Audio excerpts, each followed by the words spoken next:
മുണ്ടക്കൈ ചൂരൽമല ഉരുൾപൊട്ടൽ ദുരന്തത്തിൽ ഇനിയും കണ്ടെത്താൻ കഴിയാത്തവർക്കുള്ള തെരച്ചിൽ ഊർജിതമാക്കണമെന്ന ആവശ്യം ശക്തമാവുകയാണ്. നിലവിൽ തെരച്ചിൽ നിർത്തിയ നിലയിലാണ്. ഇക്കാര്യത്തിൽ സർക്കാർ വ്യക്തത വരുത്തണമെന്ന് ടി സിദ്ദിഖ് MLA ആവശ്യപ്പെട്ടു. കാണാതായവരുടെ കണക്കുകൾ അടക്കം ചൂണ്ടിക്കാട്ടി നിയമസഭയിൽ ഈ വിഷയം ഉന്നയിക്കുമെന്നും സിദ്ദിഖ് 24-നോട് പറഞ്ഞു. ദുരന്തത്തിന് ഇരകളായവരിൽ ഇനിയും കണ്ടെത്താൻ ഏറെ പേരുണ്ട്. തെരച്ചിൽ ഇപ്പോൾ നടക്കുന്നില്ല. ഇക്കാര്യത്തിൽ വ്യക്തത വരുത്താൻ സർക്കാർ തയ്യാറാകണമെന്നാണ് ഉയരുന്ന ആവശ്യം. ഒരു ദിവസവും തെരച്ചിലിൻ്റെ അറ്റംപ്റ്റ് പോലും നടക്കുന്നില്ല.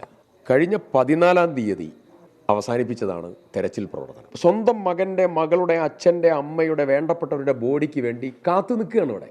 തെരച്ചിൽ വേണ്ടേ? അപ്പോൾ സെർച്ചിങ് നിർത്തിയോ അല്ലെങ്കിൽ തുടരുമോ? ഇത് പറയണോ സർക്കാർ? വളരെ ദുർബലമായാണ് തെരച്ചിൽ കൊണ്ടുപോകുന്നത്. മൃതദേഹങ്ങൾ കണ്ടെത്താത്ത സാഹചര്യത്തിൽ കാണാതായവർ മരിച്ചതായി സ്ഥിരീകരിച്ചുള്ള രേഖകൾ സർക്കാർ നൽകണമെന്നും ആനുകൂല്യങ്ങൾ ലഭ്യമാക്കാൻ നടപടി സ്വീകരിക്കണമെന്നുമുള്ള ആവശ്യവും ഉയരുന്നുണ്ട്. ഈ സർട്ടിഫിക്കറ്റ് എത്രയും പെട്ടെന്ന് കൊടുക്കാൻ സർക്കാർ തന്നെ സന്നദ്ധമായി കഴിഞ്ഞു കഴിഞ്ഞാൽ അവർക്ക് ഇതിൻ്റെ കോമ്പൻസേഷനും മറ്റുമായി ആനുകൂല്യങ്ങൾ പെട്ടെന്ന് വാങ്ങിയെടുക്കാനുള്ള സംവിധാനങ്ങളാവുമല്ലോ. അതൊരു വലിയൊരു ആശ്വാസമാവും. ഈ മിസ്സിംഗ് ആയ ആളുകളുടെ ഡെത്ത് സർട്ടിഫൈ ചെയ്ത് അവർക്ക് സർട്ടിഫിക്കറ്റ് കൊടുക്കണം. കുടുംബത്തിന് ആശ്വാസ ധനസഹായം അടക്കമുള്ള കാര്യങ്ങൾ കിട്ടുന്നതിന് അടിയന്തരമായി സർക്കാർ ഇടപെടണം. ചൂരൽമല, മുണ്ടക്കൈ മേഖലകളിൽ പരമാവധി തെരച്ചിൽ പൂർത്തിയാക്കിയതാണ്. സൂചിപ്പാറയ്ക്ക് താഴെ മുതൽ നിലമ്പൂർ, മുണ്ടേരി വരെയാണ് തെരച്ചിൽ കൂടുതൽ സജീവമാക്കേണ്ടതെന്നും അഭിപ്രായമുണ്ട്. 24 വയനാട്.